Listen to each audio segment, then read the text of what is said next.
Hi everyone, my name is Anne. Thanks for joining me today on Art on the Creek. We're in my home studio in Parker, Colorado, and it is Sunday, which means it is typically time for a review. Now I have to tell you, I have looked at SketchBox art subscription kits before on my channel, and I will put some links to the playlist of these, but I let these stack up in my review pile, and I ended up with 4 that needed to be done, and then this guy came in the mail. So please, if you have this one, don't tell me what's in it, because that's one of my favorite things about SketchBox is that element of surprise.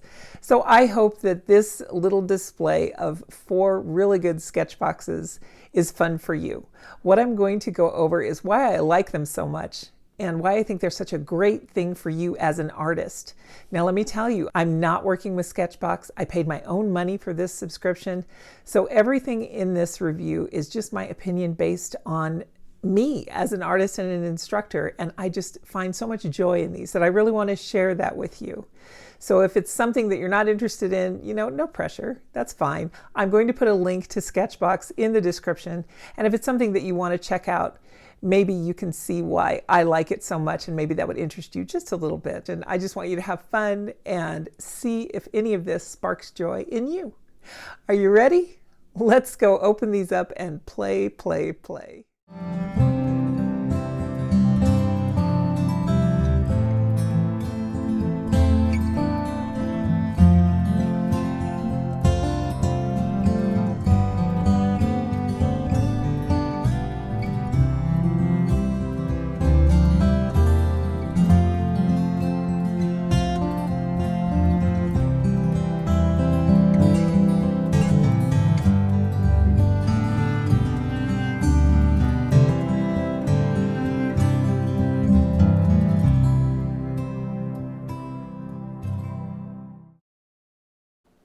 Well, I'm pretty sure just about all of you have heard of SketchBox. They advertise a lot on social media, and I've opened the SketchBox kits a couple of times on this channel. But I wanted to do kind of an actual review of them here because this time I had 4 of them stacked up waiting for my attention. And this happens all of the time whenever I sign up for subscription, art subscription boxes. I think they're such a good idea, and I would love to get them. There's a lot of items that they check for me. And one of those things is the surprise. I like not knowing what I'm going to get. They will often announce that, your kit is ready. It's going to be coming. Here's the sneak peek. I try not to watch it. It's like a spoiler. I don't want to watch it. So in this first one, they sent some gouache and a 0.7 millimeter acrylic pen. And that's what I drew the boat with. The gouache, I absolutely love it. It's Holbein Artist Gouache. They also sent a filbert brush, and I really like the brushes that they send. I have never been disappointed with any brush that I've gotten in a SketchBox kit. And then finally this Graduate Natural Mixed Media Pad. Mixed media paper is something I don't purchase too often, but I really like the tone of this one, and it had a very easy texture, and using it for gouache, I had no problem at all. I really enjoyed this painting. Probably this is one of my top items that I created with this session. I think I sat in my studio for, 3 hours and I just played, and I had so much fun. This little pen by Archer and Olive, it's an acrylic pen, but it has such a fine point, and I really like that you can just use it to draw with. The gouache dries fairly quickly. Of course, you saw me use a heat tool on it. And of course, I love Holbein gouache. It honestly is truly my favorite. And this palette looks very familiar to me. I wonder if it's part of the colors here are part of those found in the fall Iridori set, which I also have yet to review here for you guys, the Holbein gouache. And I haven't done that yet either. So let's continue on with the SketchBoxes though, and then we'll get to a little bit more. I'll go over the prices on all these too in some text at the bottom so that you guys can see the money savings. That's the other box that these tick off for me, is that you can really find a lot of new supplies that maybe you would have passed by in the art supply store and not even thought you were interested in. You can get them in the form of an art subscription kit and then play with them and see if you really like them. So this particular one was about manga drawing. Now, manga characters per se are not something I have an awful lot of experience in, but I really do like drawing Disney characters. So this color palette just really made me think of winter, and of course, what better person to represent winter than Elsa from Frozen. So I will confess I had the theme song running through my head. Let It Go, Let It Go. Indina Menzel was singing in my ear this entire time.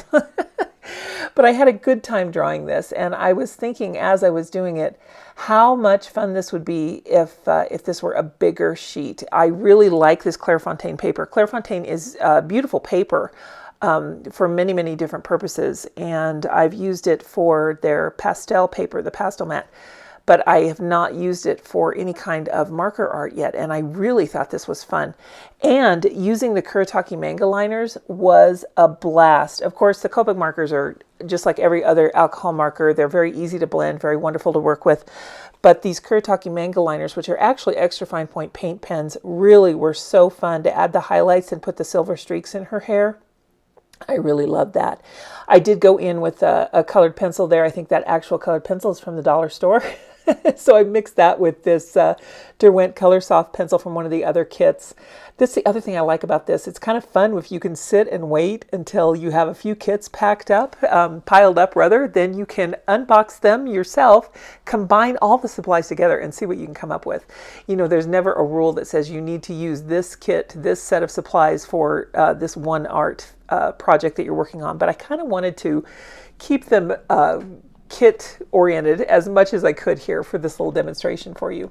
The Holbein colored pencils are great, and it really did remind me that I'm excited to get back to that feature that I'm doing where I'm trying to find my perfect set of colored pencils, and I've actually been away from that for most of the summer. I wanted to get back to it this month in October, but it may wait until November. I don't know. I promise you guys it'll come back. It'll come back. I promise. So there's Elsa. She looks a little bit wonky, but that's okay. I'm just going to go in and touch her up a little bit with a marker and then just accept her as she is. So going from those cool tones to these warm tones in the next set, and this one came with a paper that I really, really love. This paper is by Render. There is absolutely no bleed through. If you haven't heard of this paper, I highly recommend that you get some of this paper if you work on any kind of media that soaks through. It will not soak through to the other side, and it's very easy to use markers on, and that is mainly the medium that I have used that soaks through. Ink will sometimes give me a little bit of bleed through, but there's zero bleed through. You don't need to put anything behind it to protect the next page, and you can use the back of the page. I can't say enough nice things about this paper, and I was so excited to see that there was a 4x7-inch sheet there. 24 sheets in that pad, so that literally means I can do 48 drawings on this paper. So very excited about that.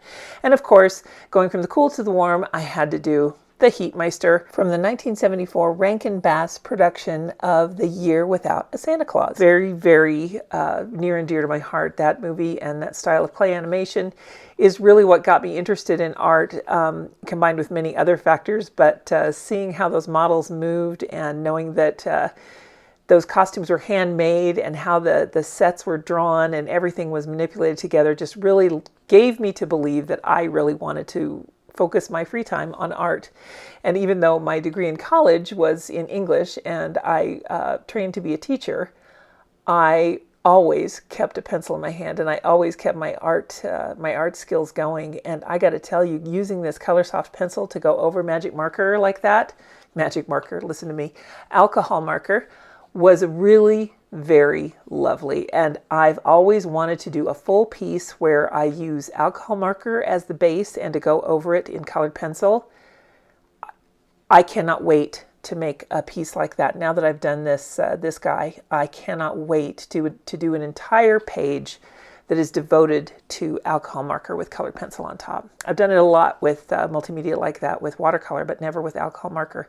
And it just gives it such a velvety, unique cover. I mean, look at this. When this pencil goes over, the marker that I use there is a little bit of a cool red, but the pencil's just a little bit warmer, and it just made that red stand out so well. And I really love how it accentuated the emotion coming from his face too. So I had a lot of fun with this, and I liked those Kuretake Manga liners so much that I decided to go ahead and make all the little silver dots on here, because in the movie he's wearing kind of this shiny fabric on his little jumper. So I thought that would be fun to add that in. And I really like drawing Heatmeister and just going over and layering these pencils. And now I'm going in with the white Color Soft pencil by Derwent. Really love that. Really love that these kits include so many name brand products, so many beautiful things that are easy to layer, easy to use, and some that I've never even heard of. This one here is a Kuretake Kaiko Fude pen. I have some Fude pens from Kuretake, but never this one. It is a really cool gray on one side and a black on the other side. And this is water-soluble ink, and you can dilute it with water and create gradients with it too, which is something I didn't do in my play session here, but you certainly could. And in this one, this next one here, I am using the Hero Arts Reactive inks, and I really like these. It looks like they're made specifically for Sketchbox, but they come out so thick and oily almost. They feel oily. They're very viscous. They're really, really a nice feel. And with this paper that they have on here, oh my gosh, it's the Magnani 104 Pescia White, and I don't know if I'm pronouncing that correctly. It's a 4x6 size, 250 GSM, 100% cotton. It's like a printer paper. So if you're working on a gel plate to print, or if you're doing any kind of lino prints, this paper would be really beautiful to use. I fell in love with it. In fact, I looked and looked to try and find a bigger pad and to get some more, and I kind of went down the big paper rabbit hole on the internet there. So I'm always on the hunt for good paper.